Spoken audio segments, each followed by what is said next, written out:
So yun mga boss, meron naman tayong unit Infinix. Bali ang concern dito, nagcha-charge naman daw. Nagcha-charge, ayan o, may palo sa schematic. May nagcha-charge, ang problema, ito, yung power button, hindi gumagana. Ayan o, ayaw na. Pero 100% na yung battery niya. Kahit anong pindot, ayaw mabuhay. So, check natin, ano? Titingnan natin. Baka yung switch lang dito sa loob. Okay. Yan, bali nabuksan ko na. So, ito yung loob niya. Tapos, check natin ay ito. Yan, papunta sa ilalim. Bali, mangyayari, iangat ko lang itong board niya para ma-check ko yung power switch kung gumagana.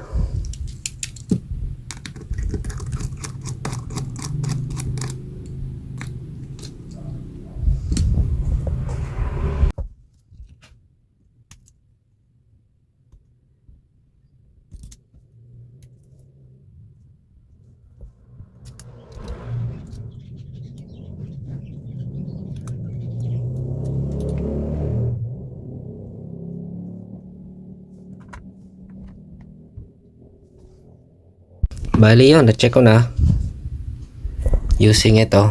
So gumamit tayo ng continuity. Okay yung volume up and down, okay, pero itong power nya wala siyang contact pag pinipindot. Dito siya sa dalawa na to. So papalitan muna natin to,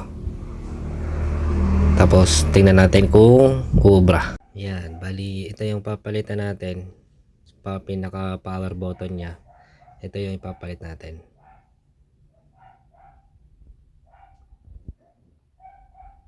Yan, oh. Liit, no? Liit lang, pero malaki yung ano niya, trabaho niya para sa cellphone.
Ayun, bali napalitan ko na.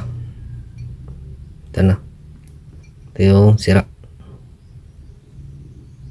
Ayan.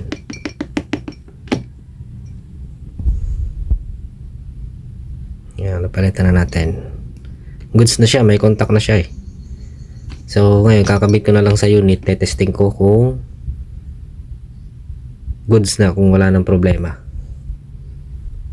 Bali nakabit ko na. Ito na siya oh. Testingin na lang natin kung mabubuhay. Yun, nag-vibrate. So yun. Bali yun lang, yun na encounter kong problema dito sa unit Infinix. Yung power button nya, kaya ayaw niya mabuhay. So okay na to. Pwede nang kuhanin.